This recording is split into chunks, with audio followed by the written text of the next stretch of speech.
December 1940, England. The wind moved through the airfield like a living thing, cold, sharp, and unforgiving.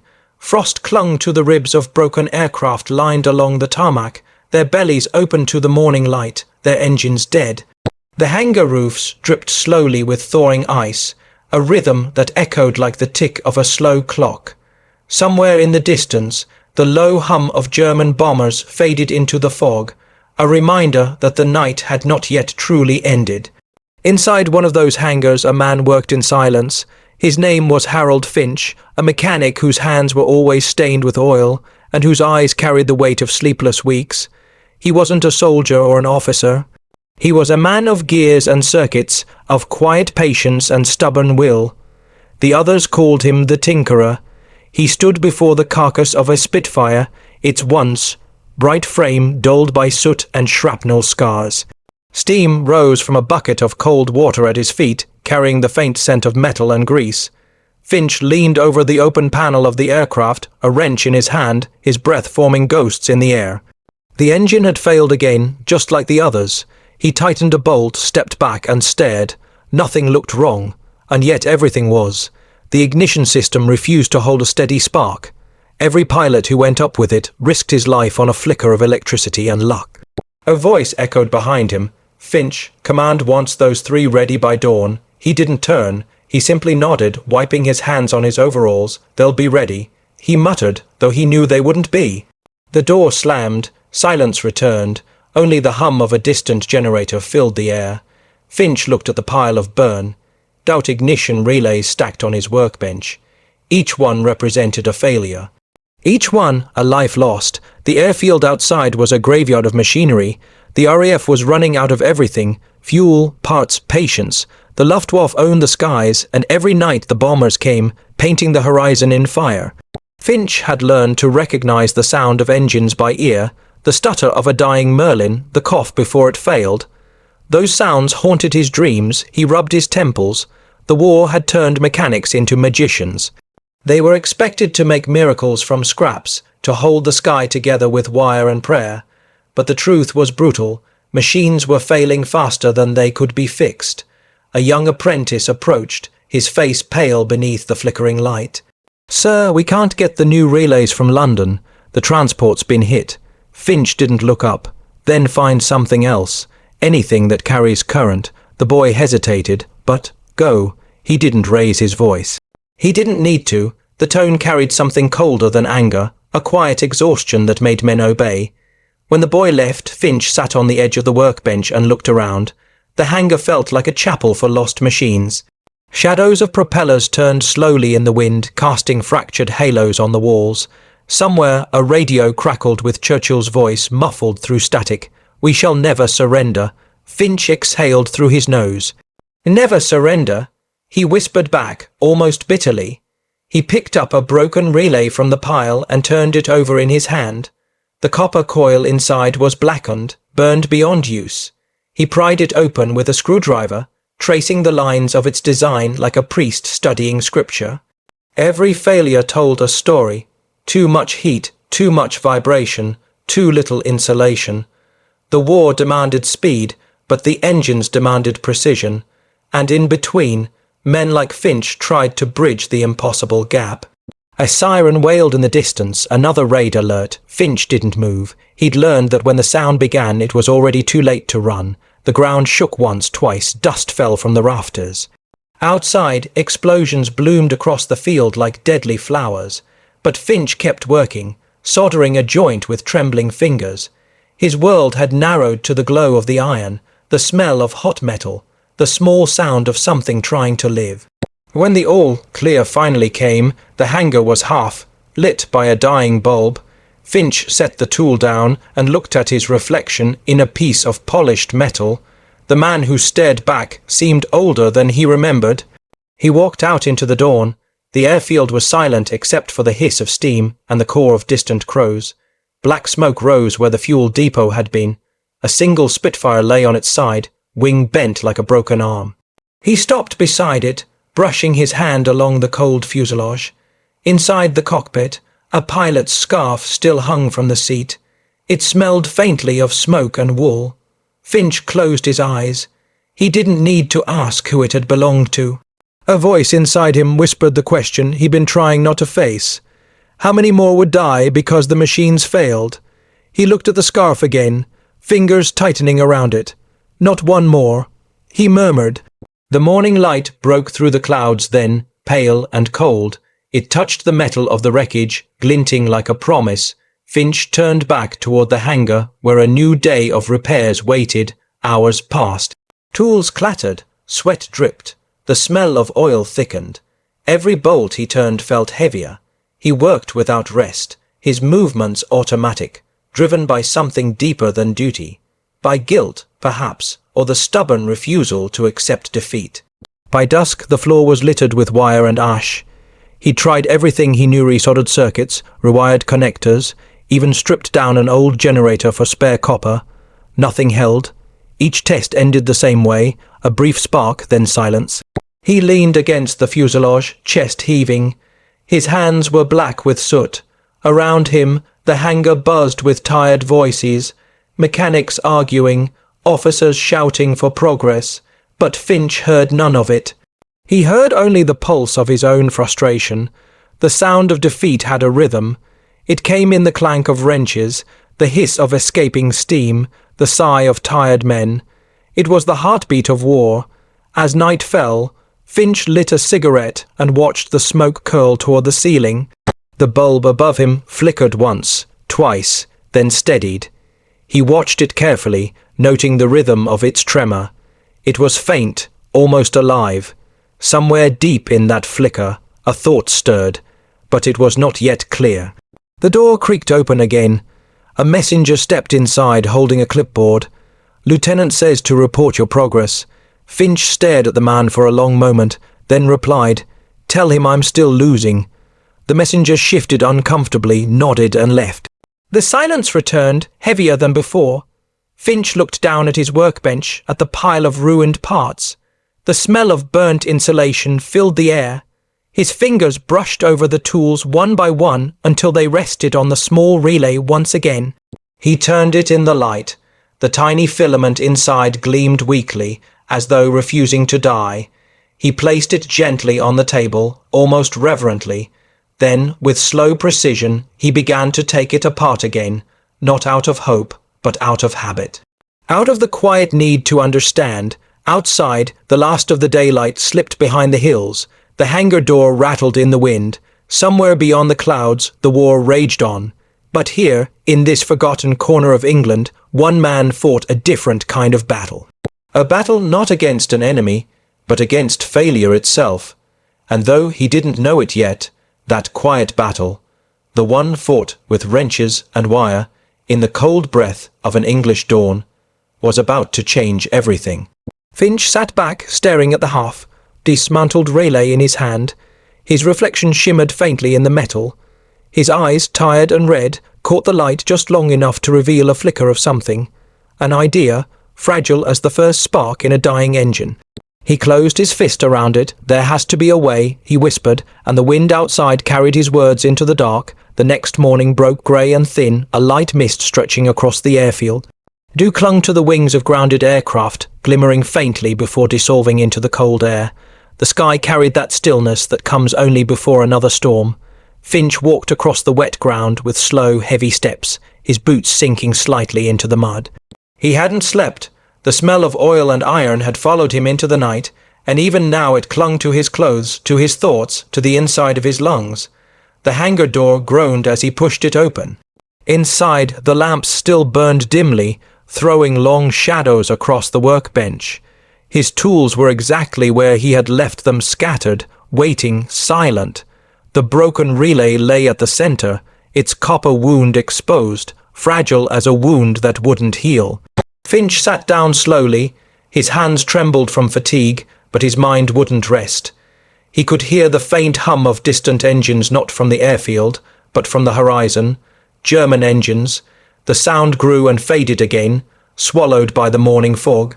It was enough to remind him that every moment lost here meant another man might never come home. He reached for a rag and wiped the relay clean. The surface was scratched, dull, lifeless. He held it close to the lamp, studying the details, searching for something, anything, that made sense. The resistance was too high, the coil couldn't hold under vibration. Every standard part had failed, and replacements weren't coming. The factories were bombed, the supply lines broken, the official orders were simple: keep them flying. But no one said how. Finch leaned back, running a hand over his unshaven face. His skin was rough with days of neglect. His stomach grumbled faintly, but hunger meant little now. He was past it. The world had narrowed to this single problem: an electrical ghost haunting every Spitfire that tried to climb into the sky. He stared at the burnt wire ends and whispered, "You don't need perfection. You just need to hold." A single phrase, almost accidental, yet it stayed with him. He said it again, softer, "Just need to hold." The door opened behind him. Sergeant Miller stepped in, the air biting cold around him. He was tall, weathered, his uniform smeared with oil. "You're still at it." Finch didn't answer. "They'll ground the whole squadron by week's end." Miller continued, stepping closer. "We lost 3 more birds last night. Same failure, I know." The sergeant looked at him, tired eyes meeting tired eyes. "Harold, you can't fix the whole war." Finch turned to him slowly. "I don't have to. Just the next flight." Miller sighed. He walked to the bench, picked up one of the burnt relays and turned it over. "Bloody things. You could build a new plane faster than one of these." Finch gave a faint, humorless smile. "Maybe I will." Miller chuckled, but it was empty. He patted Finch on the shoulder before heading for the door. "Don't work yourself into the ground, lad." The door closed again, leaving Finch in the stillness. He exhaled slowly, staring at the lamp. The flicker returned soft, irregular, alive. It was that same pulse he'd seen the night before, a rhythm almost breathing. He leaned closer, watching the faint shimmer of the filament, the way the light bent and returned. The engine had a rhythm too. He'd heard it hundreds of times, the way it coughed, recovered, then steadied into its roar. Machines, he thought, were alive in their own way. They had heartbeats. He grabbed a scrap of paper, an old ration slip, and began sketching. The lines were messy at first: loops, arrows, notes written in the margins. He wasn't thinking anymore. He was listening to the rhythm in his head, the way electricity might flow if it could mimic that pulse instead of resisting it. He muttered to himself as he drew. "It's not the current, it's the rhythm that breaks." Hours vanished unnoticed. By afternoon, his bench was covered in scraps of wire, cut metal, and pages filled with half-mad ideas. The other mechanics gave him space, whispering that Finch was losing it. Maybe he was, but somewhere between exhaustion and obsession, the line between madness and brilliance blurred. A crash outside shook the walls, another air raid, close this time. The lamps flickered, then steadied. Finch didn't look up. His pencil kept moving, the shape forming slowly a circuit that didn't rely on the missing parts. One that could be made from what he already had. When the all clear sounded, he was still at the bench. He lifted the page, squinting at it. The design made no sense on paper, crude, almost laughable, but in his mind it worked. It would need metal, something with the right conductivity and flexibility. Copper was gone. Silver was impossible. He thought of steel, but not any steel. Something thinner, pliable. His eyes drifted to the corner of the hangar, where a crate from the base canteen sat half open. Inside were old utensils, forks, spoons, knives. Bent, scratched, forgotten. He walked toward them, running his thumb along the edge of a spoon. The metal caught the light just so, and for the first time in days, Finch smiled. It was faint, uncertain, but real. He took the spoon back to his bench and set it beside the broken relay. They looked nothing alike, yet somehow they belonged together. He imagined cutting it, shaping it, turning it into something that could carry current, something that could hold the spark. He reached for his file and began to work, slow and steady. The sound of metal scraping filled the hangar, rhythmic, deliberate. The others barely noticed him now. They were too busy repairing wings, tightening bolts, shouting over the noise of machinery. Finch worked alone, his mind locked in that small universe between his hands. By nightfall, his first crude form was ready. It looked nothing like a relay, more like a piece of broken cutlery welded to wire, but it had weight, balance, and hope. He tested the connection once, twice, no spark, adjusted the contact, tried again, a brief flicker, then nothing. He sighed, sitting back. The cold crept into his bones. His hands were shaking, not from fear, but from exhaustion. Still, that tiny flash had been enough, proof that something wanted to live inside the metal. He stared at it for a long time, then whispered, "We're close." Outside, the wind howled across the field, whistling through the broken windows. The night pressed heavy on the hangar roof, the air thick with silence and frost. Finch pulled his coat tighter and bent over his bench once more. Each scrape of metal, each spark, each failure drew him deeper into a world where logic and instinct met. He was no longer just repairing a machine. He was trying to breathe life into it. The clock ticked past midnight. His reflection shimmered in the small pool of light from the lamp. His eyes were red, rimmed with fatigue, but bright with something else, a quiet defiance. He touched the spoon again, tracing its smooth curve. It was absurd. He thought that a piece of kitchen steel might save an aircraft, might save men. But absurdity had no place in war, only results did. He placed the modified piece into the relay casing, hands steady now, tightened the screws, closed the lid, connected the line. For a moment nothing, then a spark. Faint, trembling, but alive. It held for half a second, then died. But in that half-second, Finch felt something shift. The rhythm was right, the pulse had returned. He smiled, a tired, cracked smile, and exhaled deeply. "Nearly there," he murmured. He switched off the lamp and sat back, letting the darkness settle. The hum of the distant generator filled the space between his thoughts. For the first time in months, he didn't feel defeated. He felt the quiet stir of possibility, fragile, like the flicker of a match in wind, but there. The war outside raged on, but inside this forgotten hangar, one man had begun to turn the tide, not with guns, not with medals, but with a spoon, a spark, and the stubborn refusal to give up. As dawn began to seep through the cracks in the walls, Finch leaned his head back, eyes half closed. He whispered the same words again, softer now, almost like a prayer. There has to be a way. And somewhere between the hum of machines and the whisper of the wind, the first true answer flickered to life. January 1941. The new year arrived with more smoke than light. The war had ground into its second winter, and England seemed to breathe only through its engines. The airfield lay beneath a skin of frost, where the dawn mist mixed with the smell of fuel and despair. Every sunrise brought the same question. Would they have enough planes to last another night? Harold Finch hadn't left the hangar in 3 days. His cot sat unused in the corner, covered in dust and discarded schematics. The spoon-forged relay, his strange creation of cutlery, steel and wire, lay disassembled before him, a half-born idea surrounded by burnt fragments. It had sparked once. That brief pulse had been enough to keep him awake through exhaustion, chasing something invisible and vital. Now the pressure was no longer quiet. Each morning, trucks arrived bearing the dead and wrecked the pilots who didn't come back, and the planes that had limped home before dying on the runway. Finch heard the sound of engines coughing their last breaths, the metallic cry of landing gear failing, the shouts of ground crew dragging wrecks out of the way for the next mission. He had become part of a grim rhythm: repair, fail, repeat. Finch, Sergeant Miller's voice carried across the hangar. 2 of the 17th went down this morning. Same fault. Finch didn't look up. Ignition relays again. Same bloody thing. We swapped them last week. They're burning out under load. Finch said quietly. They can't hold when the pilots push the throttle. Then find a way to make them hold. Miller snapped. Command wants every Spitfire back in the air before nightfall. They're planning a counter. Strike at dusk.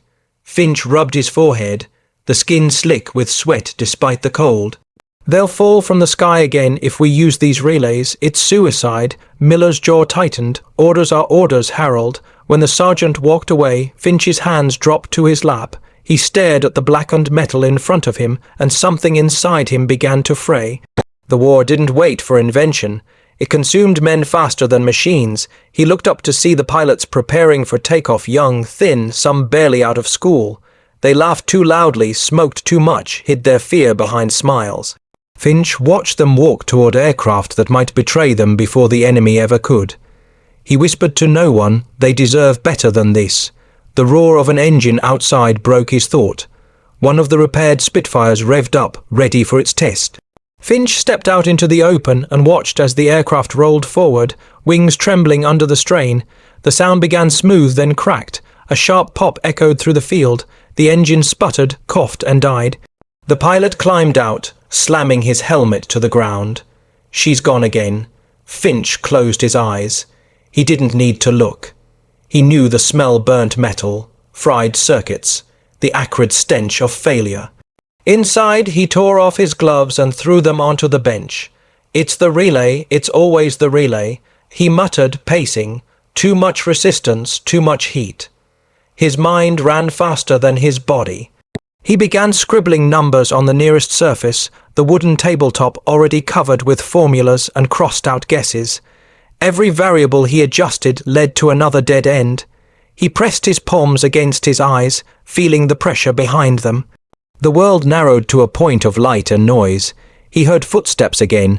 A different voice this time, clipped, precise, Mr. Finch. He turned to see Captain Elwood, the base commander, standing in the doorway. His uniform was immaculate, his boots polished despite the mud outside. "I hear you've been working on some creative alternatives," Elwood said. Finch hesitated. "Trying, sir. Trying isn't enough. We're losing aircraft faster than London can build them. If this base can't keep its Spitfires airborne, we'll be transferred to repair duty, and you'll be reassigned." Finch met his gaze. "You mean replaced?" Elwood didn't deny it. "You have until tomorrow's sortie. Fix it, or stand down." The door closed. The silence that followed was deafening. Finch stood motionless for a long time. Then he reached for his tools. He began again from the beginning, stripping the relay to its bones, laying out each piece in a line like evidence. His fingers moved automatically, guided by muscle memory and frustration. He soldered new joints, replaced wires, recalculated every coil length. But the test results stayed the same: burnout, collapse, failure. Hours passed. The clock struck 10, then 11. The hangar lights buzzed and dimmed. Finch barely noticed the ache in his spine, the tremor in his hands. He kept chasing the rhythm, that perfect, steady pulse that could hold against the chaos of war. At midnight, Miller returned, carrying a flask of tea. He watched Finch's movements, sharp, relentless, almost feverish. "You'll kill yourself at this rate," he muttered. Finch didn't look up. "Not before I fix it." Miller set the flask down. "Command doesn't believe in miracles. You shouldn't either." Finch's voice was calm, almost distant. "Miracles don't keep planes in the air. Circuits do." Miller sighed, rubbing his neck. "You're wasting your genius in this ruin." Finch smiled faintly. "Maybe, but if one of them lives because of it, it's not wasted." When the sergeant left again, Finch stood alone under the single flickering bulb. He opened his journal, its pages filled with scribbles and stains, and wrote a single line at the top of a fresh page. "Every failure is a message." He stared at the words until they blurred, then underlined them twice. He didn't know what the message was yet, but he would find it. The air outside carried the low murmur of the sea. Somewhere to the east, bombers were crossing the channel again. The sky glowed faintly red beyond the clouds. Finch closed the journal and leaned back, staring into the dark. He thought of the men who would take off tomorrow, of the sound their engines made when the relays held, and the silence when they didn't. He thought of the small spark that had once lived inside his spoon, forged prototype. Somewhere in that faint flicker, in that dying light, he believed the answer was waiting. And as the hangar shuddered under the distant thunder of bombs, Harold Finch whispered to himself again, not as a plea this time, but as a vow. "I'll make it hold, I swear it." Outside, snow began to fall, light, silent, and indifferent, settling over wreckage, over scars, over the restless man who refused to give up. The next day began in smoke. The first raid of the morning struck just beyond the ridge, a low thud that rolled through the valley like thunder. The hangar doors rattled on their hinges, dust sifting from the rafters. Finch didn't flinch. He was already at his bench, sleeves rolled up, eyes fixed on the relay before him. The noise of war had become a metronome to his thoughts. The radio barked through the static. All ground crews prepare for immediate service rotation. Then another voice, strained and breathless. Engine 3 failed at altitude. Pilot ejecting. Before the signal broke. Finch stared at the device in his hands, his pulse beating in his ears. Every second of that transmission meant another life was falling through the clouds because of something he couldn't yet solve. The door burst open. Miller stormed in, his face pale and furious. "They're dropping like stones, Harold. The ignition can't keep steady through full throttle. Command's demanding an immediate replacement system. They're ready to pull the entire fleet." Finch's voice was low, controlled. "They won't have a fleet left to pull if we don't try something different." "Different?" Miller shouted. "We're out of materials, out of time. The whole front's starving for supplies."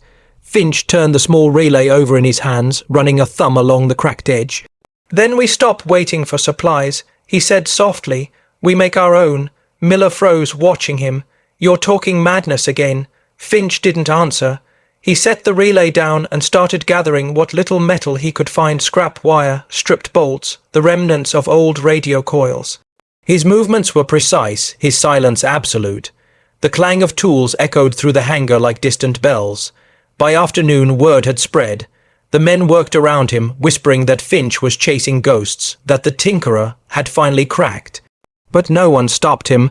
They all knew something had to change. He heated a thin strip of steel over the small braising flame, the orange glow washing across his face.